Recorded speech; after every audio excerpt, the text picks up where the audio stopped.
You ever have one of those moments where life just nudges you in a new direction? That's exactly what happened to me with Guatemala.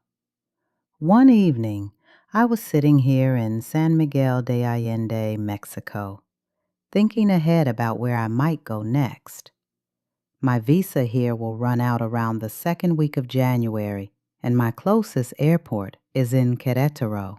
So I decided to check what the cheapest flight out of there might be, along with researching Airbnbs and local Facebook communities, which I'll share my full process in an upcoming video. No big plan, no expectations, just curiosity. And up popped Guatemala. I hadn't really thought much about Guatemala before, but something about it made me pause. You see, the thought of going back to the United States in the middle of winter just doesn't sit right with me.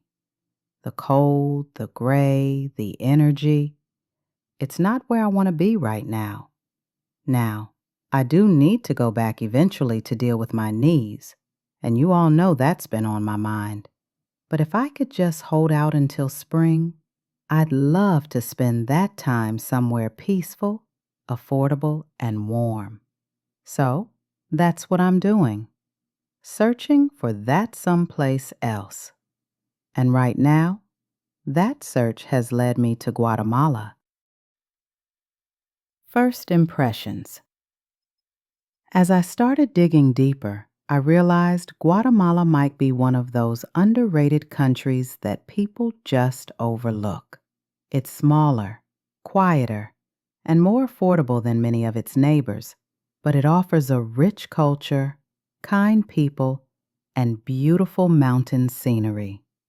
Now, when people mention Guatemala, they often talk about the volcanoes. Yes, there are quite a few, but only a handful are active, and they're well monitored. Most residents never experience any danger from them. They actually shape the country's landscape and fertile soil, which is why Guatemala produces some of the best coffee in the world. So, while the idea might sound intimidating, it's not something to be worried about on a daily basis. Let's take a closer look at three main areas that stand out for people looking to retire or live affordably abroad: Guatemala City, Quetzaltenango, and the Lake Atitlán and Antigua region. Cost of living. Guatemala's affordability is what makes it especially interesting for retirees. Most expats report living comfortably on between $1,000 and $1,800 a month. That includes rent, utilities, groceries, transportation, and entertainment. In Guatemala City, costs are higher.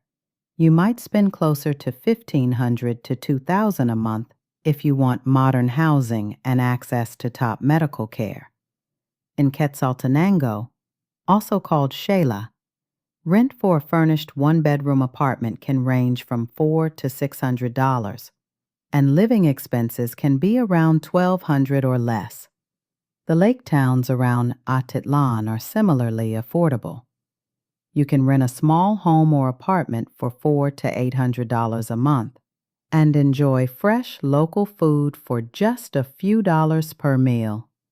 For many of us living on Social Security, that means not just getting by, but actually living well. Safety and health. Safety is always a concern when thinking about moving abroad, and Guatemala is no exception. Like anywhere, safety depends on where you choose to live and how you live. Tourist and expat areas such as Antigua, Panajachel, and parts of Quetzaltenango are generally calm and welcoming. These communities are used to foreigners, and many retirees describe them as safe and friendly, especially during the day. Guatemala City, being the capital, has both upscale areas and neighborhoods you'll want to avoid, so it's about location and awareness, just like in any big city. Healthcare in Guatemala is surprisingly good for the cost. Private hospitals in the capital are modern and staffed with English-speaking doctors. Routine visits and medication are very affordable. In smaller towns, you'll find clinics for basic needs, and many expats travel to the capital for anything more serious. For someone like me, dealing with knee issues, that balance between peace and access to health care matters. I'd likely choose a quiet town within reach of Guatemala City's hospitals, just for peace of mind. Residency and visa. For U.S. citizens, Guatemala's visa process is relatively simple. You can stay for up to 90 days without a visa. If you fall in love with the country and want to stay longer, Guatemala offers a retiree residency program. To qualify, you'll need to show a minimum monthly income of about $1,000, something most Social Security recipients can meet. Once approved, you can open a local bank account, rent or purchase property, and even qualify for discounts on certain services. And if you're not quite ready for residency, many expats simply renew their stay by doing short visa runs to neighboring countries. So, after all my research, here's what makes Guatemala stand out. It's close to Mexico, making travel easy and affordable. The climate is comfortable and consistent year-round. It's a country where you can live well on your Social Security check without stress. And more than anything, it offers peace, a slower pace, a place where you can breathe again. I don't know yet if Guatemala will be my next stop, but I'm definitely intrigued. And as always, I'll take you along as I learn more and figure it out. This is Living Abroad 60. I'm Marianne, exploring real ways to live well abroad on less, while still searching for sustainable ways to earn income from anywhere in the world.